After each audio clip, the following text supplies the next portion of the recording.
Well, ladies and gentlemen, welcome back to our afternoon session. Trust you enjoyed your morning tea, your afternoon tea, your lunch and those parallel streams during the course of the day.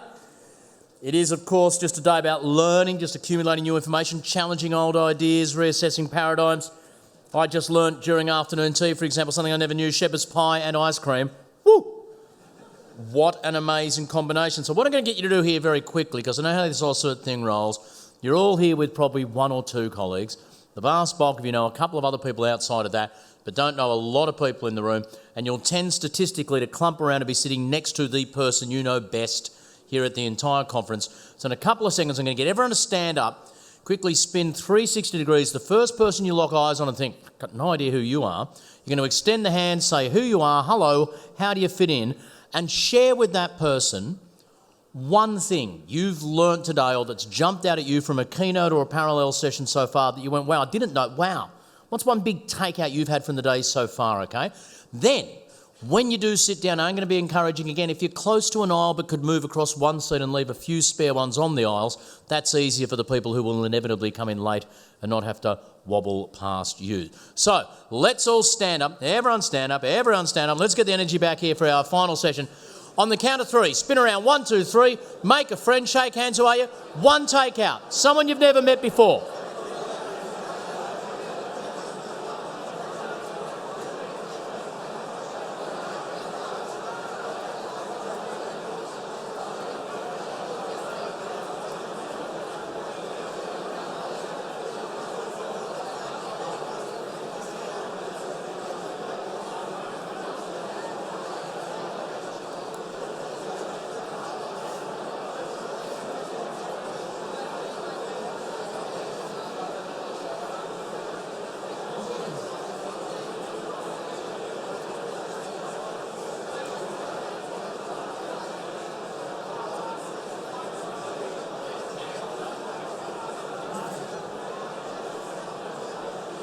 Great stuff. Okay, everyone's sitting down now, shuffling in one seat if you can.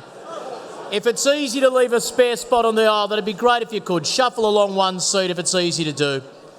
Everyone looking back at me now, I'm the guy on TV. Focus on me, okay.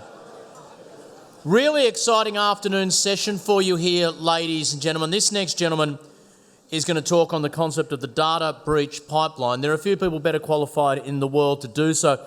He knows so much about the subject. He's testified before US Congress on the impact of data breaches on knowledge-based authentication. I think I probably only had to watch that footage of Mark Zuckerberg being grilled by the US Congress to think those guys really know what they're talking about. That must have been a tough day at the office for this guy, who is the founder of the Data Breach Monitoring and Notification Service. Have I been pwned? We all know the site. That's the site that millions of people have gone to when they've received that email suggesting they've been watched doing that sort of stuff. You race off to this website and hypothetically, I've been told, suddenly feel a lot better about yourself and your ongoing employment prospects and relationship with family members. Anyway, let's give him a big round of applause. He's on stage. Troy Hunt's here, ladies and gentlemen. Troy, this is all yours. The Data Breach Pipeline. Cheers, mate. That was a nice intro. Thank you. So normally I'd sort of start off by saying, does anyone know this website? But there's probably not much point now. Who has used this out of interest? Wow, okay. I got stickers for all of you too, if you want to come and get them later on. So just as a recap, have I been pwned as a data breach notification service when we have large data breaches, Dropbox, LinkedIn, Ashley Madison, stuff like that. Data gets spread out all the way around the world. I aggregate it, load it into that system, then you can go and figure out where you've been exposed. Companies can go and do things like domain searches, figure out who in the organisation has, say, a Dropbox account. It's kind of interesting for a lot of companies. And the interesting thing about this service is it started off as something very little back in 2013. So this was like the first tweet ever. And I thought, this will be good, like a few of my mates will use it, it'll be interesting. Not everyone thought it was always going to be a good idea. They thought I was going to be like running a spam harvesting site. But the funny thing about it is like Adam said, it kind of took on a bit of a life of its own and became something much bigger, to the point where it ended me up over here. And like he made it sound very serious, and it was kind of serious. I had to get dressed up. Everything you see me wearing there, I had to buy. So I'm dressed up for today because I live on the Gold Coast, but I had to put clothes, shoes on and things like that. And I kind of didn't want to make it too serious either. Like it's a big event, but let's have some fun. And I thought, I should get some cool socks. And I actually tweeted out, I said, has anyone got some nice socks they want to send me? So Sophos sent me these socks. It says, for those about to code, we salute you. And I thought, that'll be a bit of fun and it'll just, lighten the mood a bit. And it turns out that the socks were quite popular, and you can even now go and buy a stock photo of my socks. $199 off Shutterstock. And the sort of thing that struck me the other day is like, how did this little project somehow end me up in Congress with people taking photos and selling my socks? So, several years on, the thing keeps growing and growing because we do have so many different data breaches happening pretty much every day. Like every day I look at my Twitter feed, there's a bunch of people saying, hey, CC Troy Hunt, have you seen, for example, today it's Flipboard. Everyone's getting Flipboard notifications. It was Canva a couple of days ago. There's always something. I thought it'd be interesting to sort of have a look at who is behind a lot of these breaches as well, because I think there's a perception which is often really different to the reality. And I'll give you a good example of this. So this is TalkTalk. Now TalkTalk is a massive UK telco, and they had a breach in 2015 that they said cost them £77 million. Like a massive, massive amount of money. Now at the time when they had the incident, there was a detective who came out and he was quoted as saying, we think it is Russian Islamic cyber jihadis. This is a true statement. And it just kind of feels like he just picked scary words and put them all on the page. And as best I know, it is none of these things other than maybe cyber, which, let's face it, is a little bit generic. So it turns out it was actually this guy.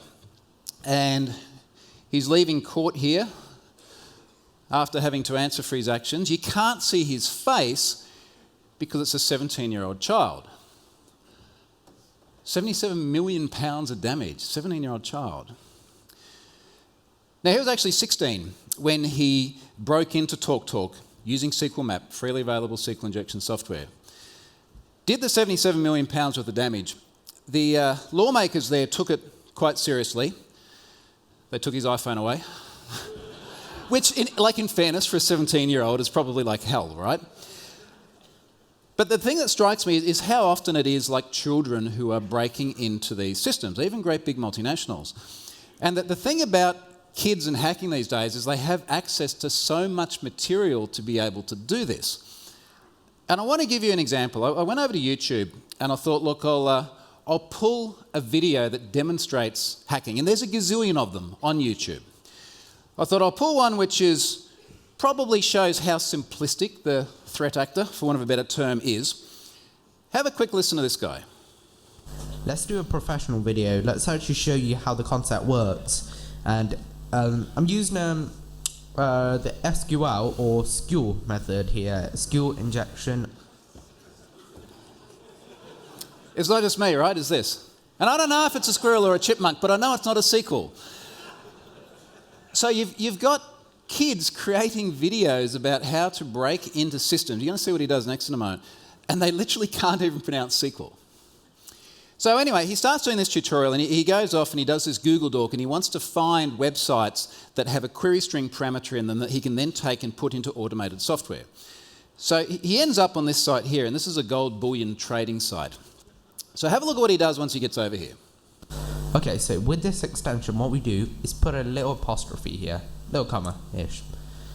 Put it there, press enter, and there we go. So this means that we have an error in the database. So there's an error in their database. And their database is MySQL server. There you go. So because it's MySQL or MySQL, we can target it and grab all their info. Now, one thing to think about here as well is what do you think it's like for kids sitting at home watching this stuff? Right? Like they don't have that moral compass yet of what it means to do what he's beginning to do, because he's just started parameter tampering. He's put an apostrophe in there. Somewhere in the application, they're concatenating whatever that query string value is into a SQL query.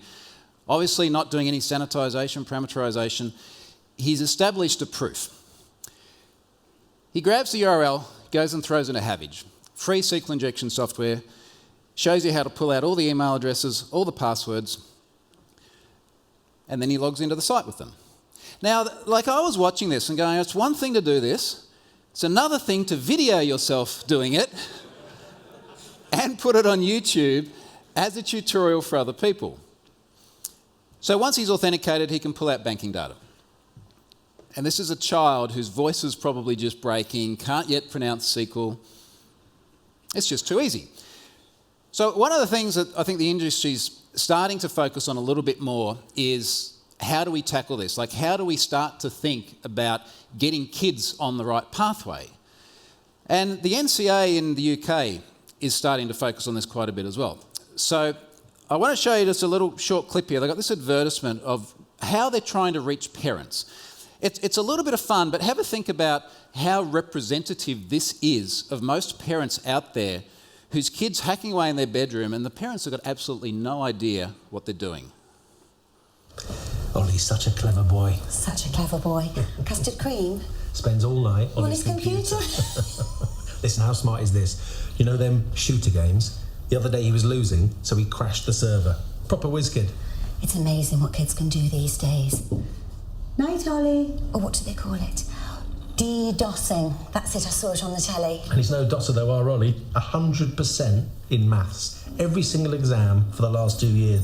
Not to mention his GCSE coursework. It's going to go a long way. Down the M11 to Cambridge. Computer sciences degree.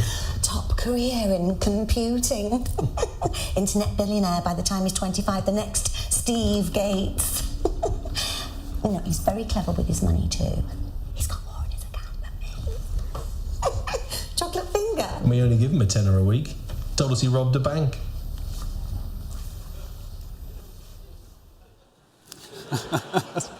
And the thing is, like, it's very close to the truth, right? Most parents have got no idea about the technology that their kids are using. And then the kids don't yet have that moral compass, and we end up with things like what we saw just before.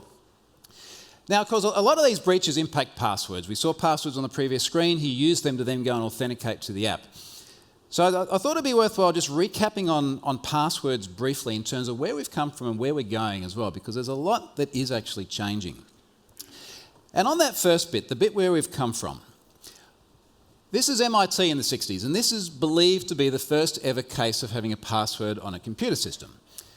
So this was a compatible time-sharing system. You'd go into this room of computer and you'd log in, and then you would have access to whatever it is you did with a computer that filled up a room back in the 60s. Now, if we think about the threats we had then and the threat actors and the access that they needed, first of all, they had to have physical access. You had to be in the room. This was not a connected system. You couldn't go home and dial in. When you got in there, you needed sophisticated knowledge. I don't know what you do when you get in there. Maybe you take Mikko's punch card from this morning and put it in, or something. Who knows? But you've got to know what you're doing, which is really different to today. There was no password reuse because it was the first system that had a password, so there's that problem gone. And you could use basic passwords because your risk surface was so small. But the way passwords worked back then, the first time ever, is still pretty much the same as they work today. You've got two strings in your head. One's a username, one's your password. If the ones in your head match the ones in your system, you get to log in, job done. But the 60s is very, very different to today, yet the same mechanism is how pretty much every system we use today works. So that was the 60s. Now we move forward, go forward a couple of decades, get to the 80s. We start getting connected systems. So this was a Prestel, and Prestel was used by about 90,000 people. You'd plug this computer into your TV, because we didn't have computer monitors in the home at the time. You'd plug it into a modem and you'd dial in. Once you dialed in, you'd authenticate. There's a little BBC clip which shows how to log in to the Prestel. The Prestel computer is now asking me to enter my own personal password, which I've now done. Everyone get that? Let's zoom in hand, see what's going on. Right, like 1, 2, 3, 4. So what we're sort of seeing here is humans taking the path of least resistance. It's like, oh, something's in my way. How quickly can I get around this thing? Not much quicker than 1, 2, 3, 4. I assume the minimum length of the password was 4, otherwise it would have been 1, 2, 3 or something like that. So this is now more problematic than MIT in the 60s because it's a connected system. You've got people remote. You've got more people with enough knowledge to use the system compared to the 60s. We go forward another couple of decades, get to internet era, get to the 90s. We've got millions of websites, billions of people using them. And people are using bad passwords like in the Credential. So we said, all right, we're going to fix this. The way we're going to fix this is we're going to create password complexity rules. Now, we've got a bit of file footage of Bob here. Now, Bob's trying to create an account on a website, and the website says to keep your password secure, it must have at least one lowercase character, at least one uppercase character. It's got to have a number. It's got to have a non-alphanumeric character. It's got to be at least 8 characters long. You can't have used it in any of the last 3 passwords. And now Bob is losing his mind because he can't create a password. And we have all been there, right? It is painful. So what do? We create passwords like this. And this is a good password. Crickets. Okay. It is a good password by the mathematical definition of what most people think makes a good password. Because think it through, right? You've got uppercase, lowercase, number, non-alphanumeric. That's actually 15 characters long too. Yet we look at this as humans and we recognise patterns and we think, well, no, maybe there's more to password strength than just mathematics. Yet still, it meets that basic criteria. And any one of you could go back to your places of work on Monday and create this password at the office. Now, if you did that, what is going to happen 90 days from now? Got to rotate it, right? What are you going to do 90 days from now? You're going to put a 1 on the end. And the funny thing is, every time I do this talk, there's always everyone just going, yeah, you just put a 1 on the end because you all do it. I know you do it. I've seen your passwords. So we do this, and again, it's humans circumventing the controls that get put in place. We know this. The hackers know this. Like, I hate to break it to you, they have worked this stuff out. And time goes by and we just keep incrementing the number because this thing is in our way. And there's a fun trick you can do. So take the number that's at the end of your password right now, divide it by 4, that's how long you've been at the company. Works, doesn't it? So this is all very, very predictable. We know what's happening. But what happens is when we enforce arbitrary complexity rules and we force rotation, people take shortcuts. They do things to try and remember what the password was, which actually weakens it. I'll give you a perfect example of this. Remember last year in Hawaii, that emergency response system went off and everyone thought, oh, we're going to get bombed because their phones started getting all the messages. They went and interviewed this guy afterwards, and he's here in this emergency response centre, and they're kind of interviewing me, like what happened, why did the thing go off, were there really any bombs? And he's standing in front of the screens there, and there's something alarming down here. They're still using Internet Explorer. And he's got his password pasted on the screen. And this is what happens. And again, it's people trying to find the shortcuts around the controls that are standing between them and doing the thing that they're there to do in the first place. So this is changing. And here's where it gets sort of interesting. There's a couple of really interesting things that are starting to come out from industry bodies about how we should do this differently. And the first one I thought we'd touch on is from NIST. So NIST came out a couple of years ago and said, we should not impose composition rules for memorised secrets. So verifiers, applications, shouldn't say uppercase, lowercase, alphanumeric, because it's such a predictable result. Yeah, you think about it. If you went and tried to just use a lowercase password and it says, no, you've got to have an uppercase as well. Okay, so you uppercase the first character. Got to have a number as well. You put a 1 on the end. Got to have a non-alphanumeric character. You put an exclamation mark on the end. It is so predictable, time and time and time again. Stop requiring this because people take shortcuts, make things worse.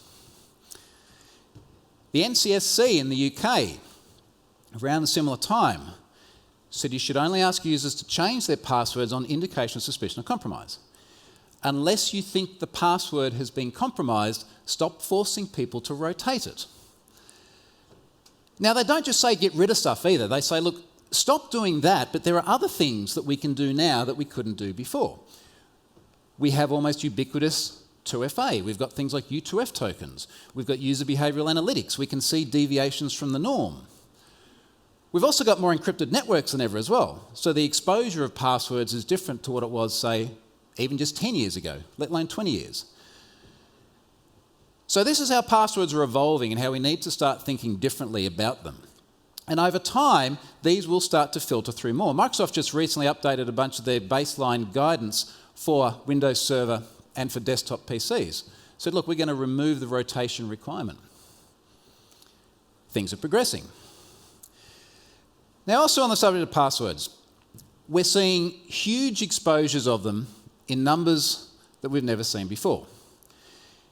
This was in January, and there emerged what was referred to as Collection 1. And Collection 1 was a list of usernames and password pairs, often referred to as a credential stuffing list. Someone sent this data to me, and turned out there were 773 million email addresses in there. There were more than 1 billion passwords because many email addresses had more than one password. And this was an amalgamation of different breaches from different services. I was in there, including a password I'd used in the past. And people take these lists and then exploit the victims. Wired picked it up, CNET picked it up, 21 million unique passwords. Also, do the maths. 773 million emails, but only 21 million unique passwords. What did that tell you? Not so good with the passwords. Fortune. I always find the Fortune stuff interesting because now it's like consumer, mainstream media. This is not just technical people anymore. It's the sort of thing my parents would read. Here's how to find out if your email address was one of them. They sent people to Have I Been Pwned? I got 10 million people come to the site in a day. That was fun. I don't think I've recovered quite yet.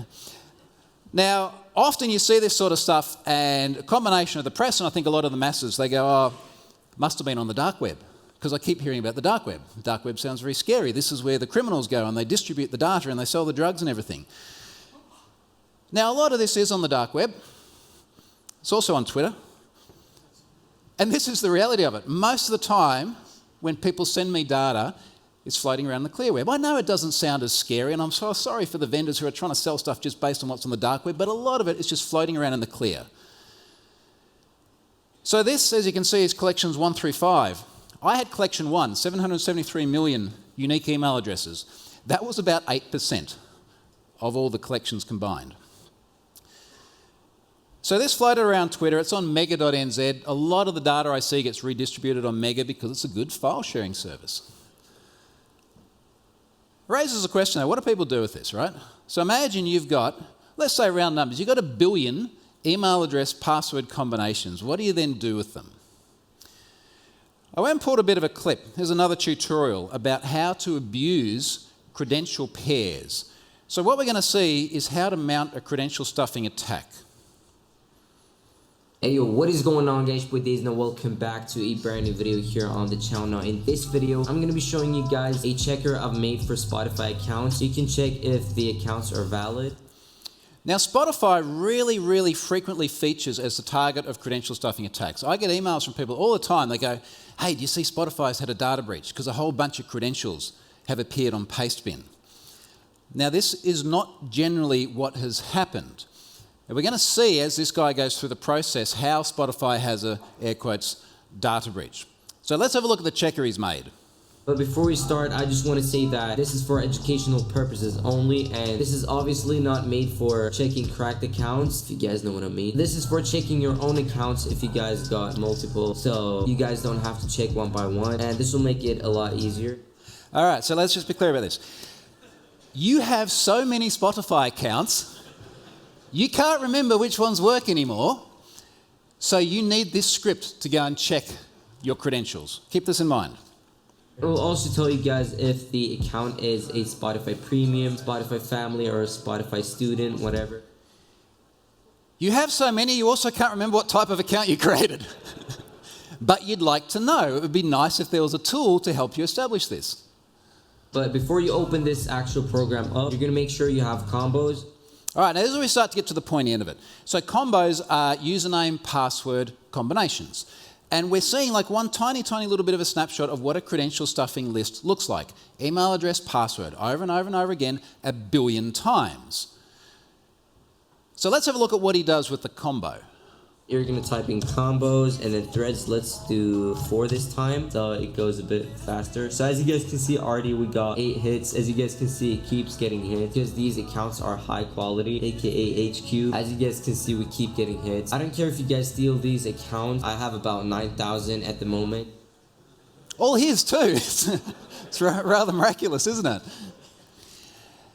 Now, all he's done here is his script. He's gone to Spotify and he's had a look. Let's say it's the Spotify API, for example, sits behind the mobile app. He's looked at it and he said, okay, well, what's the HTTP request pattern which logs on? That's a post request to this path. There's a field called password and a field called username. I'm just going to automate that, and then I'm going to multi-thread it, and I'm going to pass in a big list, go outside and play, Bob's your uncle, now he's got 9,000 accounts. The challenge for us and challenge for you guys is how do you defend against that? How do you defend against a request coming to your site, legitimate username, legitimate password, but not the actual person that owns it? And this is becoming a really big problem. And there are so many tutorials like this out there. I wrote a blog post recently about the fact that most of these Spotify breaches I see are just successful credential stuffing, and I embedded a video and then it got taken offline. So I embedded another one and it got taken offline. So I embedded this one and it's still there. There's just a heap of them. They're all over YouTube. So data breaches and passwords are a massive thing. Data breaches and connected things are also becoming a massive thing. And I thought I'd touch on a few which have hit either have I been pwned or my radar in recent times. And the first one was this one. Has anyone got one of these? Thank God. Okay, so here's the value proposition. This is a cloud pet. So imagine you've got a kid in bed, wanting to talk to mum because she's working late and phones are boring, so why not get them a connected teddy bear with a microphone in it and put it in their bed? I know. So anyway, this is what they were. They're basically dead now. The company's gone bankrupt. But they're connected teddy bears. They've got a little light that flashes when a message comes in. They've got a button in the paw. They've got a microphone. They've got a speaker. Now, when you record a message through this, it goes up into the magic of the cloud, and it's stored up there.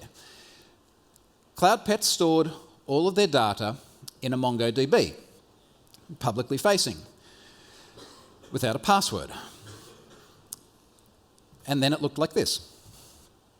Your database is backed up in our servers. Send 1 Bitcoin to this address and send your IP to that email address.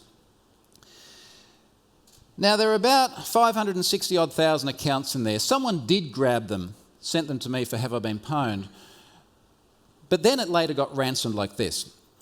Now, we know that this is what it looks like because we pulled logs out of Showdown and we can go back and actually see the state of the database at the time.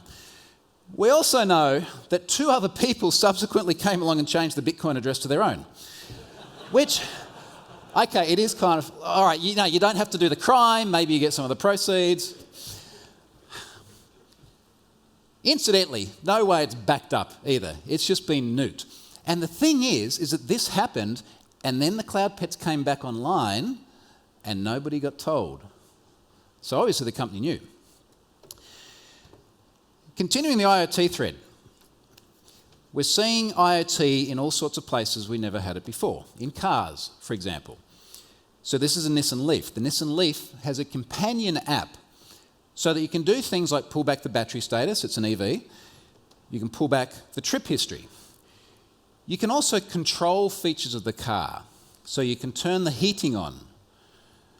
I was in Norway doing a workshop and we do this exercise where you take your phone, you route it through your PC, you have a look at the traffic going backwards and forwards just by naturally using an API or naturally using an app that hits APIs, and you draw certain conclusions about the security posture.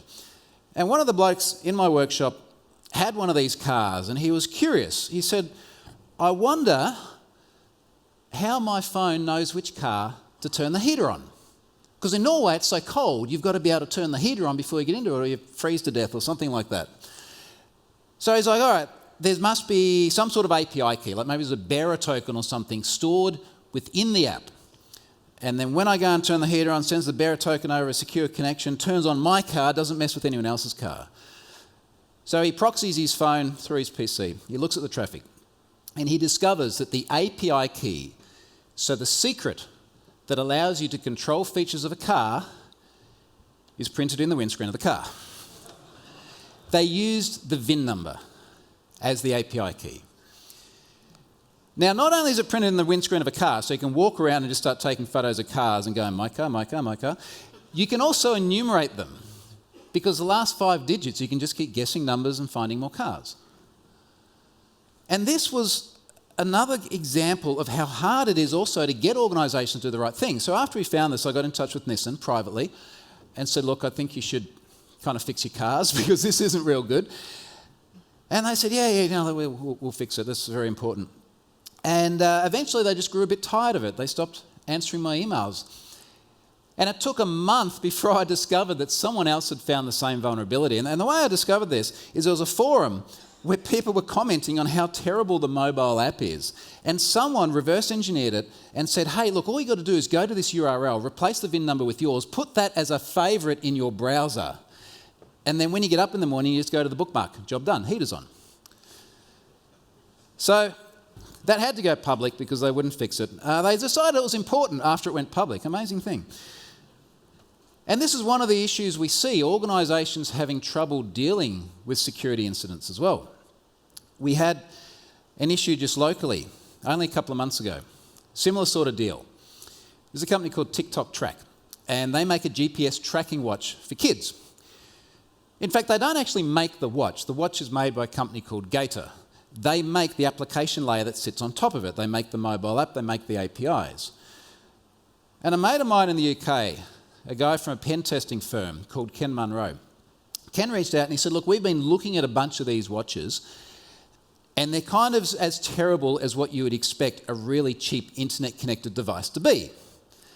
And they'd found a whole bunch of problems in late 2017. In fact, they'd found so many problems that we had things like Norwegian Consumer Protection Council saying, just don't get these things. Germany banned them. They're just like, nope, destroy them. They literally said destroy them because they're also surreptitious listening devices. You'll see this in a moment. So he believed that there was a security vulnerability in these. He needed someone in Australia. So he called me. I went and got one of these. And I had to go to the website in order to purchase it. So I went to the site and then I saw there was a padlock and I felt much better. No, not really. Also noticed in that second para there, it says, we take the security of your data seriously. Now, normally when I see someone say that, it's in the breach notice, which is explaining how they just didn't. So it's not really a good leading statement in my experience. So anyway, I thought, we'll go and get one anyway because this is interesting, right? Like we want to see, is this vulnerability which Ken believes is in the watch actually there? So I went and got one and I put it on my 6-year-old daughter. So this is Elle, and as you can see, it's branded Gator. It's made by Gator in China, and then TikTok Track put their app layer on top. And we started having a look at the APIs. We found an API like this, and it says, get users. This is going to pull back information about the family, and all you do is pass through an ID. Now, because Ken's a smart guy and he can count, he can hack. So all he did is change the number. Change the number, another family. Like this is the level of sophistication. These are physical devices that we're using to look after our children. So when you hit that API, response comes back, it says, here's your family. We get a whole bunch of JSON back here. There's my email address, name. Then you can start making calls to other APIs. So you can go out and actually get yourself a child. And I know this is alarming. Why is this a post request when you're pulling back an entity? This is not right. Anyway, also you can just change the ID and pull back another family. Now, there was auth on this, and it went like this. Are you authenticated? Yes? Sweet. Go for it. It's not like, are you authenticated? Also, are you actually trying to retrieve the entity that you're authorized to retrieve? So that bit was kind of missing. And for any of you that actually test this stuff and look for it, this is like one of the most obvious things that you would look for. One of the absolute first things. Insecure direct object references, the gift that keeps giving. So you could retrieve a child. You could relocate a child.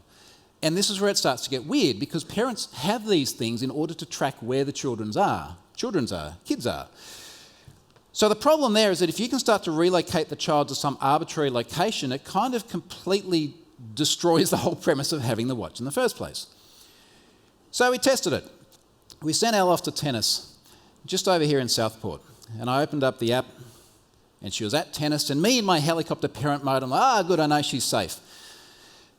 And then Ken dumped her in the ocean.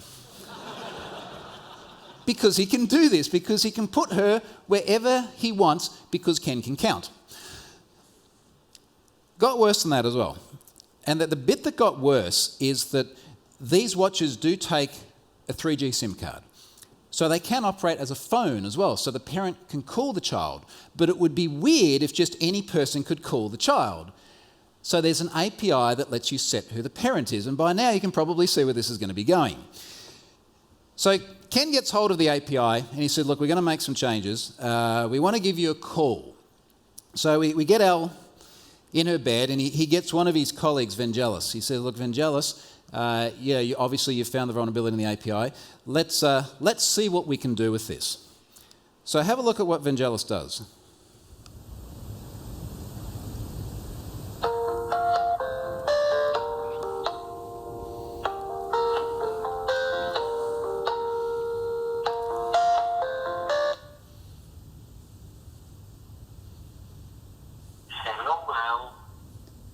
Hi, who are you?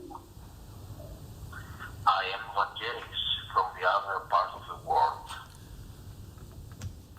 And when I first saw that, I was like, holy shit, this is actually feels really scary. Like, I'm okay, I was there videoing it, but it just, why is this possible? And then I remembered, well, Ken can count, and this is why we are where we are. So these vulnerabilities keep popping up again and again and again. And to their credit, TikTok Track did actually take the service down very, very quickly, but they had a lot of trouble actually understanding what went wrong and started throwing around blame and things like this. And this is one of the problems we have as well. There's so many organisations out there that just aren't equipped to deal with a data breach of any kind, who don't realise that people like Ken Munro is a legitimate, straightforward guy who's only there trying to fix broken things like this. And I thought, look, we should sort of end this on a really good example of how companies are having trouble communicating. And I saw a recent case involving this. Now, this is a biometric padlock. And there's a guy called the Lockpicking Lawyer. He's got a YouTube channel where he does physical penetration testing of padlocks. It's really fascinating, actually. He gets big locks and then he's like, how can I either pick them or how much effort does it take to break them? So anyway, he's picked up this lock, this biometric lock, and he's gone, oh, look at that, there's a screw. Now, the screw does exactly what you're thinking it does, right? It's like you get your screwdriver out, you undo the screw, and the lock opens up. That's not the good bit. The good bit is he's like, okay, well, we've got to do the right thing. We've got to disclose this privately. So he gets in touch with them and says, look, I've got one of your locks. I have a screwdriver. I managed to get in there. And they replied, and they said, our locks are invincible to people who do not have a screwdriver. And this is pretty much where we are today. Thanks very much.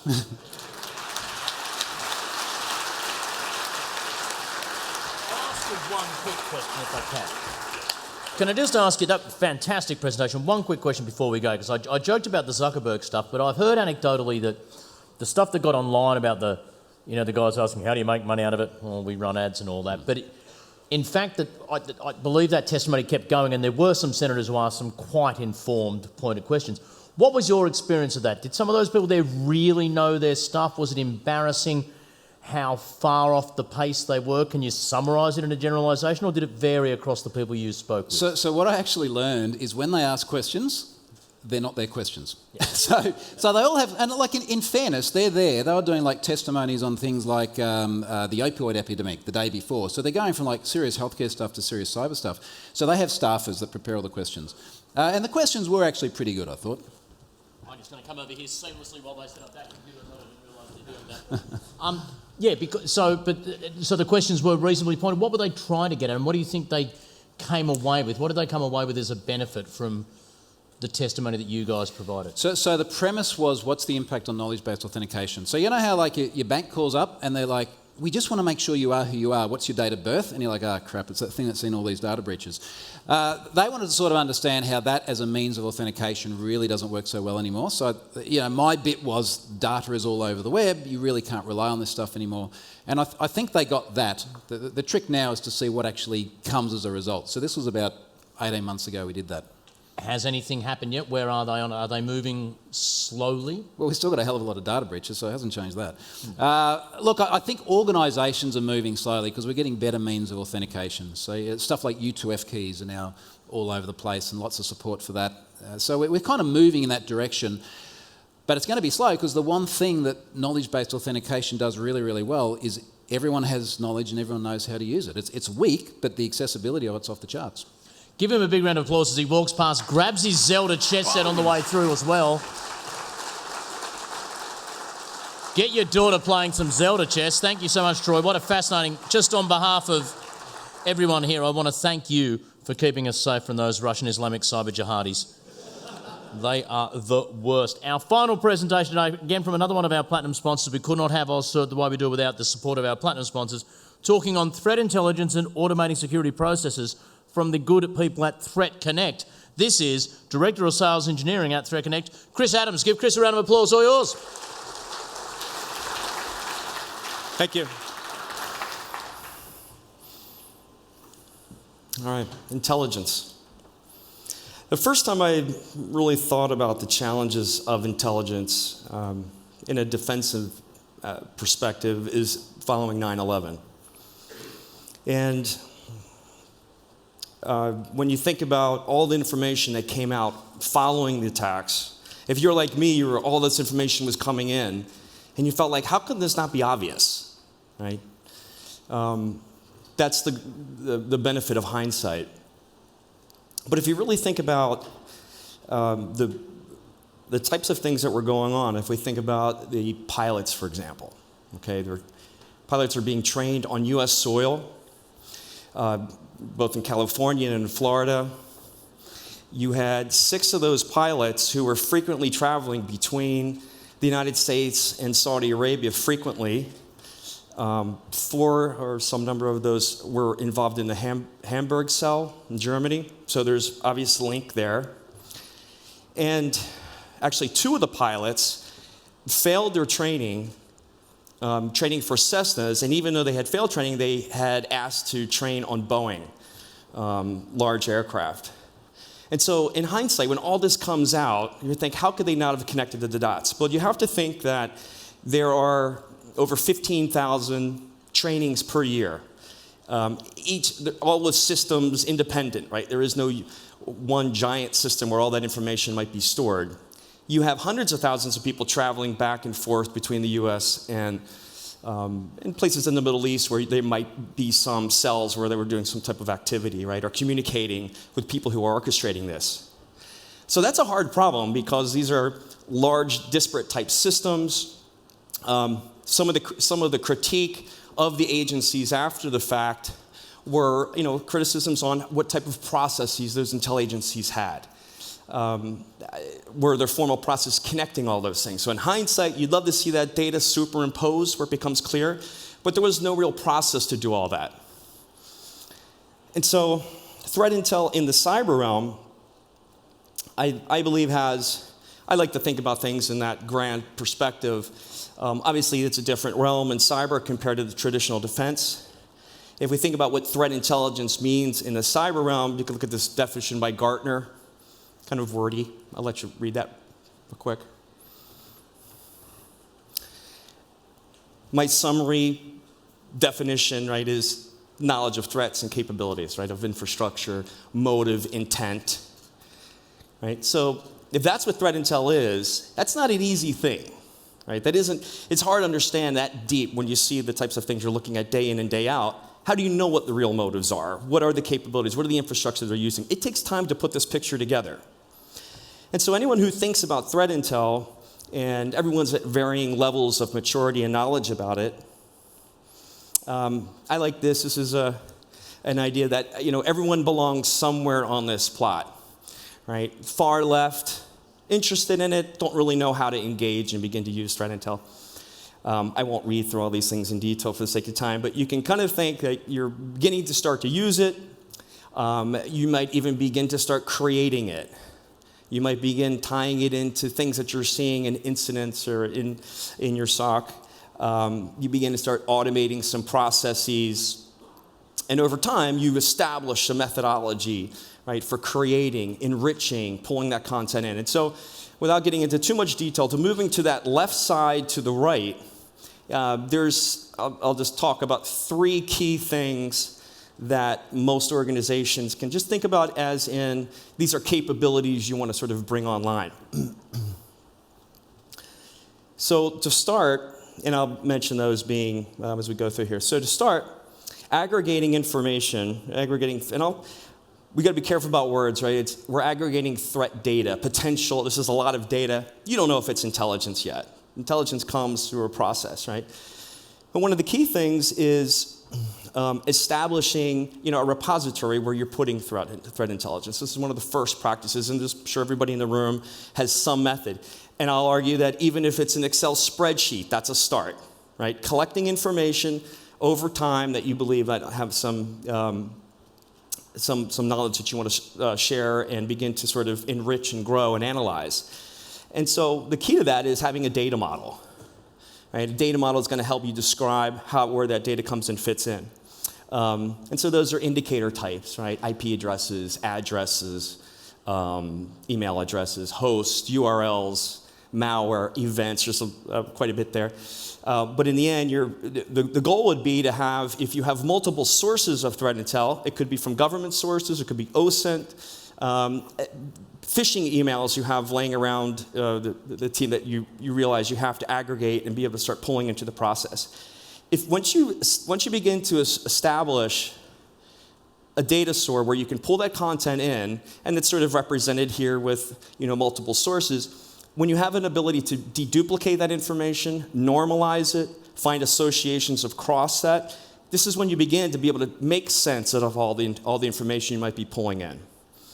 Okay, so I like to say that from my experience in working in government, you want to establish a system of record. System of record in traditional sense means that you're building the authoritative source of threat intel for your organization. A lot of governments want to, it's a play to try to become the system of record, and I think every organization needs one. And that way, when you have analysts come and go from your team, you retain all that information and you have that to work on as things go forward. So that's a bit about aggregating threat information. The second thing is analyze. And analyzing information can mean a lot of different things. It's getting enrichment from other sources. It's being able to sort of make sense out of what type of data it is that you're looking at. And there are a few models that I think should be embraced by teams to drive that analysis work. So one of the more straightforward approaches is the diamond model for intrusion analysis. That's the idea that anything involving a threat, some type of activity, you have a bad guy, you have a good guy that's being the victim in the situation. You have infrastructure that's used to launch some type of capability. Okay, it's a crime scene, right? There's always an actor, there's always some element of that in that scenario. If you begin to think about things in that way, then you start forcing your mind when you see pieces of information, it begins to make you want to think, how do I want to organize this data? How do I want to structure it? How do I want to share it with my team? And then you get into a bit more in sort of the extent, deeper models provided. Lockheed Martin, everybody probably knows the kill chain. MITRE's more recently popular attack. Right, these get into much more granular detail, and we see a lot of products coming online that begin to support those. They're all good. To me, a team that establishes a methodology, a practice, is really the key thing. Get the team to speak in the same language. Right? That's really the key part, is building something, establishing something, so that when new people come on the team, there is a methodology approach. That's a big key part about discovery, into turning threat data into intelligence, and it establishes a best practices for your team. And I'll just give a little, for people who aren't familiar with attack. It's quite complex, but it's kind of fun to look through here. In fact, while Troy was talking, I was trying to think about where do some of these things fit in on some of those. But I like to think about it. You're looking at, the whys and then the hows. If I want to establish some persistent type of presence in a network, I want to create an account, right? If I can get the account and then I want to escalate my privileges, I might use some pass the hash technique and start moving around somebody's infrastructure, right? So there's always sort of a mindset. Now, when you begin to pull information in and learn more about what you're saying, if you begin to start thinking, where do I classify this? It's a lot better than just having a lot of data in a spreadsheet that says, oh, I should be concerned about these things. And so that's a little bit about aggregating content, a little bit about analyzing.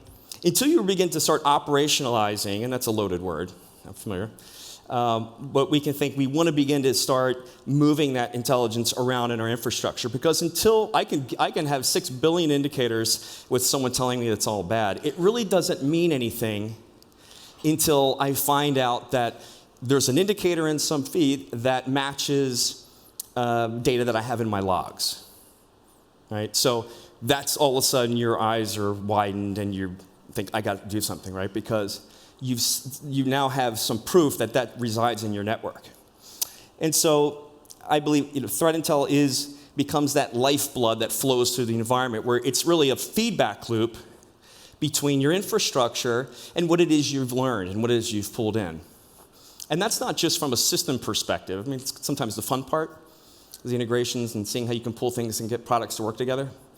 But it's also people. It's people from IR, seeing something, sharing that, collaborating within an environment becomes a very important part of that, what we call dissemination within the organization.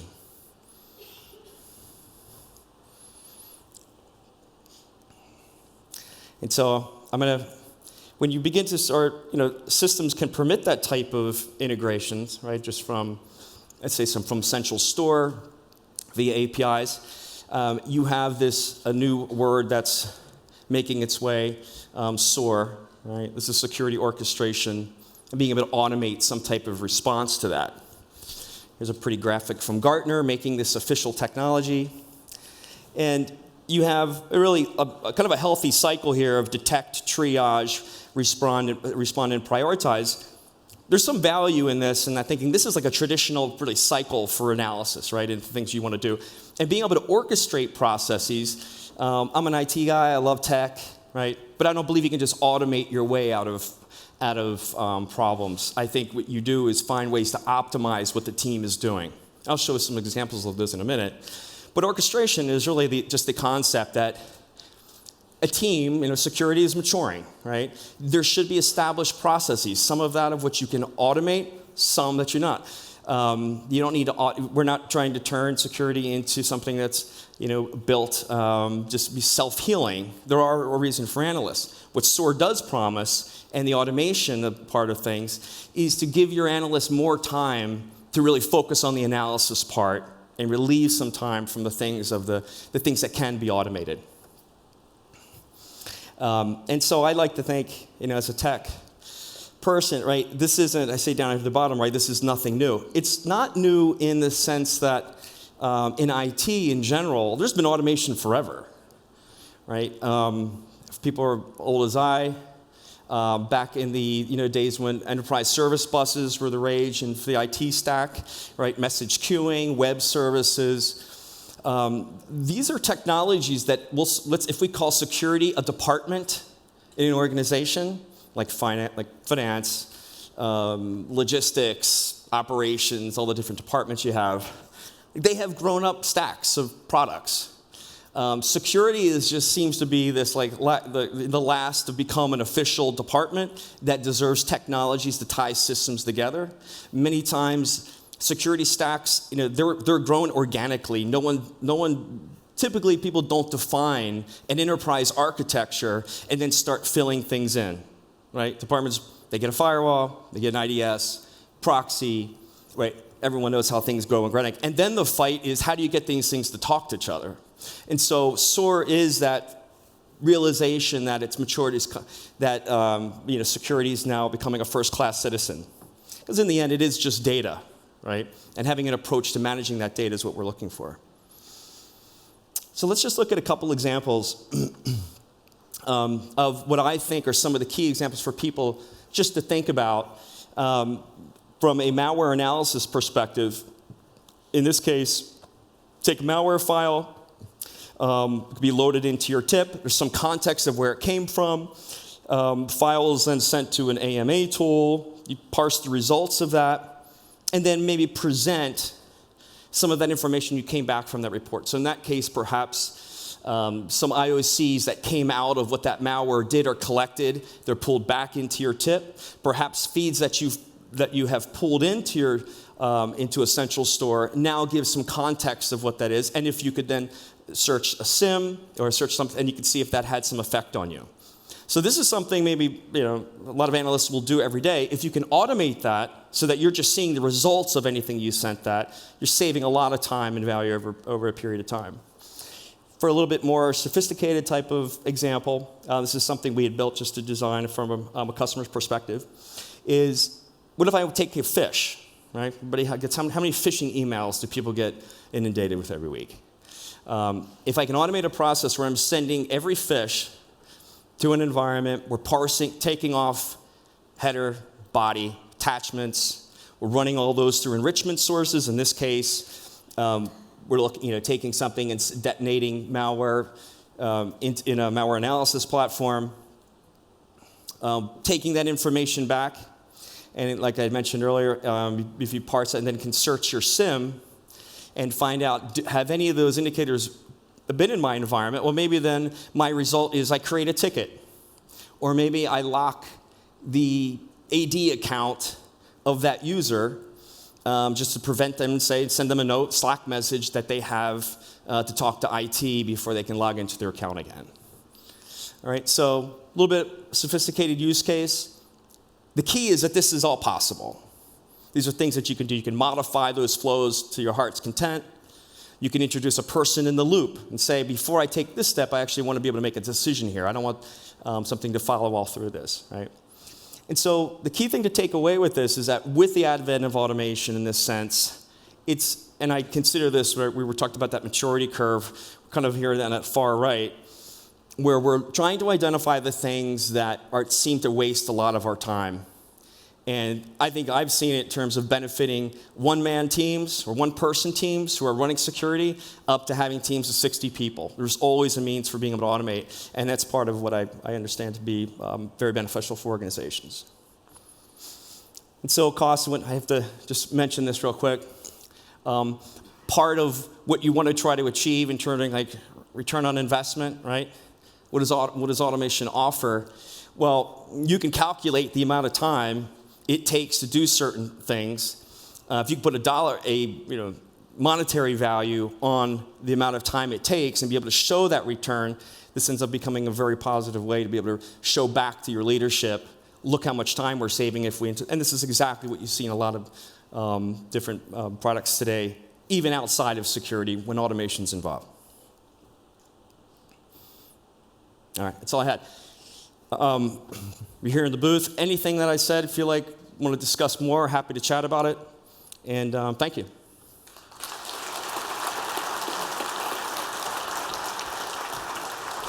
Thank you very much, Chris, and thank you for Threat Connect's wonderful support of AusCERT2019. That's us done for today. Gala dinner, pre-dinner drinks will commence beside the pool from 6:30 p.m. The conference resumes at 9 o'clock tomorrow morning. See you there. But the good people at Pwned Drone outside are remaining open for a little while. If you haven't been outside the hall, go out there, hack in. It's absolutely awesome. I've been having some tremendous feedback from the people who've been trying to hack their way into Pwned Drone. Another round of applause, please, for Troy and Chris. Chris, take your chess set with you. Wonderful stuff. We will see you here at 9 o'clock tomorrow morning or at the gala dinner tonight. Don't forget, if you're pulling out of the gala dinner, if you're not going at the last minute, please let them know at registration. 'Cause I want you.